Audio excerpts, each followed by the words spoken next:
ស្វាគមន៍មកកាន់សាលាជំនាញវេយ្យាករណ៍និងបកប្រែដែលមានបរិញ្ញាបត្រវេយ្យាករណ៍គ្រប់កម្រិតបកប្រែសំឡេងបកប្រែទាល់មាត់ទូទៅគ្រប់កម្រិតអូខេឥឡូវនេះខ្ញុំបរិញ្ញាអ្នកនរនៅបកប្រែប្រដាក់ភាគ2ហើយអង់គ្លេសក្នុងគ្នានេះគឺ Posting Interpretation Part 2អត្ថបទទី18នេះជាចំណងជើងមនុស្សនៅទូទាំងសកលលោកអាចសប្បាយចិត្តពេលដែលពិភពលោកមានសន្តិភាពពេញលេញឥ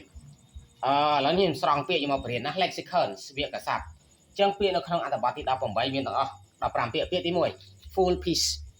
peace សន្តិភាពពេញលេញពាក្យទី2 throughout the world នៅទូទាំងសកលលោកពាក្យទី3 solemnly delighted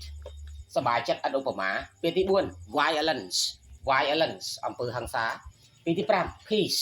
peace សន្តិភាពពាក្យទី6 prosperity ការរកស៊ីមានបាន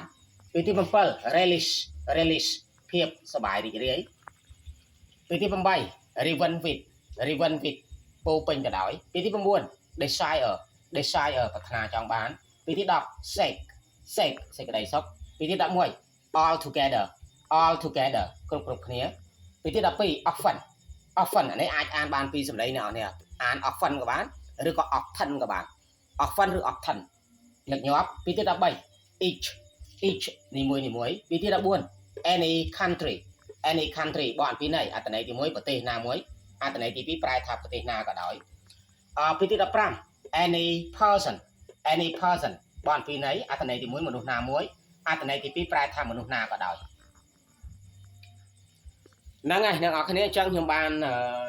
អានបញ្ចេញសម្លេងឲ្យហើយពាក្យនៅក្នុងអត្ថបទទី18នេះអញ្ចឹងអ្នកនរស្រង់យកតែពាក្យណាដែលអ្នកនរអត់ទាន់ចេះហើយយកទៅទិញយកទៅប្រើការនៅក្នុងស្ថាប័នការងាររបស់អ្នកនរចោះគេចុងក្រោយ